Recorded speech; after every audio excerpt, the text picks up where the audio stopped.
بات کا جواب نہیں دے سکتے کہ اسلام نے عورت کی عزت کیسے دی ہے۔ وہ بدنصیب انسان ہے جو اس لفظ کو لیتے ہوئے مختلف طریقے اور مختلف باتوں کو اپنے ذہنوں میں لاتا ہے۔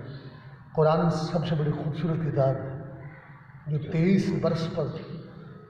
برس تک رسول اللہ کی ذات کو جس کو نازل کیا گیا۔ اس قرآن کریم میں بیویوں کا ذکر بھی ہے، جیسے میں بی بی مریم کا تذکرہ پڑھتے ہوئے میں نے آپ کی سبحان سے باتوں میں آیت کا کچھ حصہ تلاوت کیا ہے۔ ساتھی ماں ہوتی ہے۔ اسلام میں جتنا درجہ ماں کا ہے، اگر یہ پوچھیے تو مکے کے در یتیم، آسمانوں کے راہی، اللہ کے دل سبحان اللہ مرسل نے عزت بخشی ہے۔ ماں جس کے بدن میں بندے نے وقت گزارا ہے وہ تو اعلیٰ ہے۔ حضور نے تو ان ماؤں کی عظمت کو بیان کیا جنہوں نے دودھ پلایا، رضائی ماں نبی محمد صلی اللہ علیہ وسلم نے سکھایا ہے، جو تعظیم ہے، عزت ہے، جتنی اسلام میں کسی اور مذہب کے اندر نہیں عزت ہے۔ یہی ماں تاریخ بتاتی ہے کہ بیٹے خود منڈیوں میں ماؤں کو بیچا کرتے ہیں۔ ماں بڑھاپے میں اس بات سے خائف تھی کہ میرا بیٹا کس جگہ مجھے بیچے گا، مگر صبح قیامت تک نبی کے دین کو سلام پیش کرتا ہوں۔ اس نے بتایا کہ صبح اٹھتے ہوئے جس کی نگاہ محبت اگر ماں کے چہرے پہ جائے تو اللہ اس کو حج اکبر کا ثواب دے۔ سبحان اللہ۔ اور یہ بات اپنے ذہن میں رکھیے گا، اس حج کے اندر کچھ شک نہیں۔ جو ماں کے چہرے کو دیکھنے والا شخص جو ثواب پاتا ہے تو شریعت اسے بیان کرتی ہے، اور مخبر صادق کریم رسالت کی زبان سے نکلے ہوئے جملے ہمارے ایمان کا حصہ ہے۔ چلیے اگر دیکھا جائے اس ماں کی کیفیت کو، اللہ اکبر، مسجد نبوی کی وہ خوبصورت جگہ جہاں حضور تشریف فرما تھے، جو ہی عورت کے چہرے پر حضور کی نگاہ جاتی ہے تو میرے نبی کھڑے ہوتے ہیں، اس کی تعظیم کرتے ہیں اور اپنے قدموں کو تیز کرتے ہیں۔ الغرض اسے لایا جاتا ہے اور جو اپنے کپڑے کو، اپنی چادر کو بچھا کر اسے بٹھاتے ہیں، اسے تعظیم دیتے ہیں اور اسے محو گفتگو۔ آقا نعمت صلی اللہ علیہ وسلم تمام باتوں سے مبرہ ہوتے ہوئے اس بیوی کی باتوں کی طرف توجہ کرتے ہیں۔ الغرض اپنی باتوں کو ختم کرنے کے بعد جو ہی اپنے گھر کی طرف اٹھتی ہیں، نبی رحمت بھی کھڑے ہو جاتے ہیں۔ جب تک اس کا چہرہ، اس کا وجود نظر آتا ہے، میرے حضور بیٹھتے ہیں۔ سبحان اللہ۔ سب صحابہ کرام کی نگاہیں حضور کے چہرے پہ جاتی ہیں اور ان کے سوالیہ چہرے کو پڑھتے ہوئے میرے نبی فرماتے ہیں، ہاں تمہارے ذہن میں یہ خیال، یہ عورت کون ہے؟ صحابہ کرام نے فرمایا، خدا کو امی بابی یا رسول اللہ، یہ بات صحیح ہے کہ ہم یہ سوچ رہے تھے کہ یہ کون عورت ہے جس کی رسول اللہ تعظیم کرتے ہیں۔ میرے آقا صلی اللہ علیہ وسلم، تمہیں پتہ نہیں کہ میری رضائی ماں ہے۔ بولو کیا ہے؟ رضائی ماں۔ جو دودھ پلائے حضور اس کی تعظیم کرتے، جو ماں کی گود میں جس نے وقت گزارا ہو، جو پیٹ میں گزارا ہو، اس کی تعظیم کے بارے میں حضور کی کیا بیان ہے؟ اس باتوں کو ہم ذہن میں رکھیں۔ یہ صرف اسلام بتاتا ہے، دین بتاتا ہے، حضور کی شریعت بتاتی ہے۔ آج اسلام کو جس رنگ میں پیش کیا جاتا ہے وہ شاید کسی اور کا مذہب ہو، ہمارا مذہب اسلام جو ہے وہ ایسا نہیں ہے۔ عورت ہو اس کی تعظیم لازم، بیوی ہے تو اس کے حقوق لازم، بیٹی ہے تو اس کی محبت لازم۔ اما فاطمہ الزہرا سلام اللہ علیہا کو عام بیوی نہیں تھی، جس پر میرے امام ثانی نے اپنا جملہ پڑھتے ہوئے کہا، الہی بھاگ کے بنی فاطمہ۔ کہہ دو سبحان اللہ۔ سبحان اللہ۔ سعدی علامت علم میں، فکر میں، کتابوں میں، تصوف میں اتنے خوبصورت انسان تھے، مسلمان تھے جو صاحب بصیرت بھی تھے۔ زمین کی سیر کرتے کرتے وقت گزر گیا، پڑھتے پڑھاتے وقت گزر گیا، مگر میرے ایمان اور میری محبت کو اگر اس زاویے میں دیکھیں تو میرا عقیدہ چھلکتا ہے۔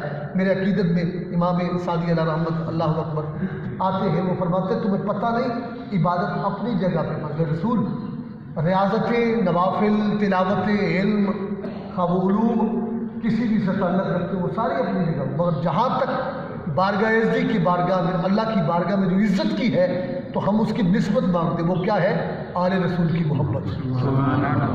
اس شعر کے اندر بیان کرتے ہیں الہی بحق بنی فاطمہ کہ برکو لئیمہ کلی خاتمہ اگر دا وطن رد کنی برکنور بنو دستگامان آنے سبحان اللہ. میرے امام نے بھی کہا تھا اعلیٰ حضرت عظیم البرکت نے باغ تہبان میں سہانا پھول پھولا نور تھا مست بوئے بلبلیں پڑھتی تھی کلمہ نور کا تیری نسل پاک میں ہے بچہ بچہ نور کا تو ہے عین نور تیرا سب گھرانا. سبحان اللہ. نعرہ تکبیر، اللہ اکبر. نعرہ رسالت، یا رسول اللہ، نعرہ حیدری. یا علی. اسلام تعظیم بتاتا ہے، اسلام ادب دیتا ہے. اور ادب کے بارے میں حضور فرماتے ہیں کہ 70 مقرب ولیوں کی دعا ایک طرف اور ماں کا ہوا اٹھا ہوا ہاتھ اگر اٹھ جائے تو خدا کی قسم نیچے آنے سے پہلے اللہ تعالیٰ دعا کو پہلے قبول فرماتا ہے. سبحان اللہ. اتنا ہے. ہم نے کبھی ماؤں کو وقت نہیں دیا، اپنے باپوں کے قدموں میں بیٹھ کر ان سے دعائیں نہیں لی، کبھی اپنی رحمت کو قریب نہیں کیا. قرآن یہ کہتا ہے نشکرلی والدین، ماں باپ کا شکر بجا لا. اشو ولا تنہرہما کما ربیانی صغیرا. قرآن کہتا ہے اف تک مت کہو. اب کس شریعت کو کس زاویے سے امت کو سمجھائیں کہ شریعت کیا بتاتی ہے. قرآن کیا کہتا ہے؟ قرآن روح ہے اور وہ روح مصطفیٰ ہے. قرآن چہرہ ہے اور وہ چہرہ مصطفیٰ ہے. اور قرآن کو سمجھنا ہمارا فرض ہے. اور یہ بلکہ یہ بات اگر کہوں تو یہ بات صادق ہے ساتھیوں کہ نبی رحمت صلی اللہ علیہ وسلم کو بے شمار معجزے عطا فرمائے مگر سب سے بڑا معجزہ مصطفیٰ پر قرآن اترا جو سب سے بڑا. آج بھی سر اٹھا کر مسلمانوں میں اور غیر مسلموں میں یہ ہم ضرور کرتے ہیں. اور کئی کافر جو ہیں بڑے رائٹر تھے اور جب قرآن کو پڑھتے تو وہ اسلام قبول کرتے. قرآن پاک کو پڑھا ترجمے کے ساتھ تو کایا پلٹ گئے، اپنا مذہب چھوڑ کے اسلام کو قبول کرتے. تو آج امت مسلمہ کا یہ فرض، ڈاکٹر ہے، انجینئر ہے، پروفیسر ہے، جس کس طبقے سے تعلق رکھتا ہو، اعلیٰ تعلیم ہو مگر وہ قرآن سے دور ہے. اگر وہ قرآن کے قریب ہوتا تو کبھی اس کے گھر سے بھی شریعت دور نہ ہوتی، کہ اس کے گھر سے کبھی اللہ کے رسول کی سیرت دور نہ ہوتی. یہ وجہ یہ ہے کہ ہم دنیا چاہتے ہیں اور آپ کا سب بدل دنیا کچھ بھی نہیں ہے. اب دنیا جیفا طالب حق کے نا، دنیا کہیں ہے طلبگار ہوتا. ہم دنیا کو گلے سے لگائے پھرتے ہیں مگر کاش کے دین کو گلے سے لگاتا، قرآن کو اپنا حسن بناتا، سیرت کے خوبصورت پہلو پہ چلتا. خدا کی قسم تیرا چلنا بھی عبادت ہوتا، تیرا مرنا بھی عبادت میں شامل ہوتا. اور یہ یاد رکھیے گا میرے آقا صلی اللہ علیہ وسلم پر کچھ جنازے ایسے ہوتے ہیں جس میں فرشتے بھی شامل ہیں تو وہ انسان ہے تو مسلمان مگر فرشتے شامل ہوتے ہیں. آقا نعمت صلی اللہ علیہ وسلم کی روایت میں آتا ہے حدیث پاک میں ایک صحابی کی جنازے میں حضور شامل ہیں کہ ایڑیاں اٹھا کے چلتے ہیں، ایڑیاں اٹھا کے چلتے ہیں. سب صحابہ کرام کی نگاہیں حضور کے قدموں پہ جاتی ہیں. یا رسول اللہ، کسی کی ضرورت نہیں ہوتی کہ حضور کی بارگاہ میں سوال جائے مگر حضور چہرے پہ جاتے. ہمارا تو ایمان ہے، حضور دل بھی پہچانتے ہیں. یہ بات اپنے ایمان کا حصہ بنا، دائرے سے نکل جاؤ. اپنے ذہن کی وسعتوں کو اس انداز سے کرو جس کی اس کی رحمت بڑی ہے. ہم اپنے آپ کو محدود کر چکے ہیں کہ یہ صحیح ہے، یہ غلط ہے، یہ نہیں. یہ بات چھوڑ دیں. اب دیکھیں کہ عظمت مصطفیٰ ہے کیا. قرآن پاک کی روح سے دیکھا جائے تو شان مصطفیٰ کی بات ہی کچھ زیادہ نرالی ہے. اور یہ بات اگر تھوڑی سی محبت کی کر دو تو ایمان تازہ ہو جائے گا. ایک دن حضور فرماتے جبریل اپنی حائط تو دیکھا تو جبریل نے اپنے پروں کو کھولا، 600 پر کھول دیے جو شرق و غرب پورے کا پورا اس میں آتا. اور پھر بارگاہ رسالت امام نے عرض کیا یا رسول اللہ تجھے بھی اپنی آیت دکھاؤ. اور میں اگر تجھے دکھا دوں صبح قیامت تو بے ہوش لگتا تو سمجھے نہیں میری گل. میں تمہیں اپنی حائط دکھا دوں صبح قیامت تک تو بے ہوش رہے گا. اب کیا جانے کہ حضور کی شخصیت کیا ہے. ہاں کئیوں نے دیکھا چلتے ہوئے کہ حضور اللہ اکبر مکے کی وادی میں چلتے ہیں، کئیوں نے دیکھا کہ حضور بکریاں چراتے ہیں، کئی نے دیکھا کہ سیدنا صدیق کے گھر میں جا کر بطور دلہا کے ہاں جی بیاہ کے بی بی اماں کو لاتے ہیں. اماں شاہ صدیقہ رضی اللہ، ہر بندے کا زاویہ اپنا تھا مگر پوچھو صدیق اکبر پاک سے فرمایا صبح قیامت تک میں کیا بتاؤں. سب پوچھتے ہیں کہ تو قریب رہا ہے حضور کیا ہے. فرمایا یہ خدا جانے یا خود مصطفیٰ جانے کے خدا ذات کیا ہے. عرض کرنا چاہتا ہوں ساتھیوں یہ زاویے میں دیکھا جائے تو یہ محبتیں ملتی ہیں. تو تعظیم و تکریم میں اما خدیجہ کبریٰ رضی اللہ تعالیٰ عنہا تو عام بیوی نہیں ہے. اور ادب اسلام کا آج تو ہم حدوں سے پار ہو گئے نا کہ بڑے کے چھوٹے کے ساتھ، باپ کا بیٹے کے ساتھ، اور بیٹے کا ماں کے ساتھ، اور خاوند اور بیوی کا، یہ رشتے ہم سب بھول چکے ہیں. یہ سارے موروثی رشتے جو آج ہم نئے پھرتے ہیں، اسلام کا یورپ نہیں. اسلام کی جھلک دیکھیے اس روایت کے اندر موجود ہے. اور میں بات کو ختم کرتا ہوں ساتھیوں. اللہ اکبر. میری ماں کا ہمارا خدیجہ الکبریٰ رضی اللہ تعالیٰ عنہ کا جب وقت وصال کا قریب ہوا، اما فاطمہ الزہرا سلام اللہ کو کیا کہتے ہیں، بیٹا اپنے بابا جانی سے ایک سفارش کر لیں. فرمایا اما کیا؟ فرمایا کہ وہ چادر مجھے دے کہ میں اسے ساتھ لے جانا چاہتا ہوں، حضور کی چادر کے بارے میں. اور میں آپ سے سوال کرتا ہوں، تھوڑی سی لب کشائی کر کے مجھے جواب دیں. یہ تو خود بھی کہہ سکتی تھی. جب بیوی کا قانون سے ایک رشتہ ہے تو پھر کیا ہے اس پردے کی کیا بات ہے؟ مگر یہ امت کو بتانے کا رستہ اللہ پاک کے نبی نے بتایا کہ تعظیم و تکریم کیا ہو، ادب کیا ہو، حیا کیا ہو. اللہ اکبر. اما فاطمہ الزہرا رضی اللہ تعالیٰ عنہ فرماتی، اللہ اکبر بابا جانی میری ماں کی یہ خواہش ہے کہ آپ اپنی چادر دیں اور میں ساتھ لے جانا چاہتی ہوں. اللہ اکبر. اللہ اکبر. ساتھیوں یہ تعظیم، ہم نے تعظیم کرا، ہم بہت دور جا چکے ہیں اور نہ خدا ملا نہ رسول ملا، دنیا میں نہیں ملتی دنیا میں. ہم بہت دور نکل گئے. یاد رکھیے گا موت کا ذائقہ چکھنا ہے، موت کا لمحہ آنا ہے. اور تم ایک موت کے اس لمحے کا بعد اگر حضور کی شریعت سے لیں تو خدا کی قسم روح نکالنے والا ایک ہے، مگر جسم میں روایت میں نے پڑھا ہے کہ ناخنوں سے ناف تک روح نکالنے والے فرشتے اور روح نکالنے والے فرشتے اور تقریباً 1 لاکھ کے قریب، 50,000 کے قریب، لاکھ کے قریب جو ناخنوں سے نکالتے ہیں. فرشتوں کی ڈیوٹی ہے. اوپر تک لانے والے اور فرشتے، روح ایسے نہیں نکلتی. یہ بڑا سخت وقت. میرے آقا فرماتے تو جب دعا میں کہتا ہے یا اللہ مجھے ٹپا زمین کا دے، مجھے مکان دے، فرمایا یہ گھٹیا دعائیں اللہ کی بارگاہ میں نہ کر. ایک دعا کر کہ یا اللہ میرا خاتمہ ایمان پر فرما. سبحان اللہ. میرا آخری وقت جو ہو تو کلمہ محمد کے ساتھ، میرے جانے کے وقت میں میرا مالک میرے سے راضی ہو، میرے رسول مجھ سے راضی ہو. یہ مانگ، اگر تو یہ مانگتا رہا دنیا تو پھر یاد رکھ اللہ کی بارگاہ میں ان مالوں کی کوئی ویلیو نہیں ہے. اگر ہے تو قرآن کی ضرور ہے، شریعت کی ضرور ہے، مسلم مصطفیٰ کی. اللہ پاک اللہ جل شانہ کی بارگاہ میں دعا کرتا ہوں الہ اپنے فکر و محبت میں ہمیں اسلام پر چلنے کی توفیق بخش. کہہ دو آمین. ہم اسلام کو، دین کو سمجھتے ہیں تو پھر کسی زاویے کے ساتھ یہ 4 رخ اگر شریعت میں بتائے، ماں کا ایک رخ ہے تو امام بخاری نے بھی یہ بیان کیا ہے. سامان کے آنے تک مجھے برداشت کرے، چلو اس وقت تک اللہ کہہ دے سبحان اللہ. سبحان اللہ. امام بخاری فرماتے ہیں اللہ میں تمہیں نسخہ بتاتا ہوں کہ اللہ کی بارگاہ میں دعا کیسے. جی بتائیے. فرمایا ماں کے قدموں میں رکھ. سبحان اللہ.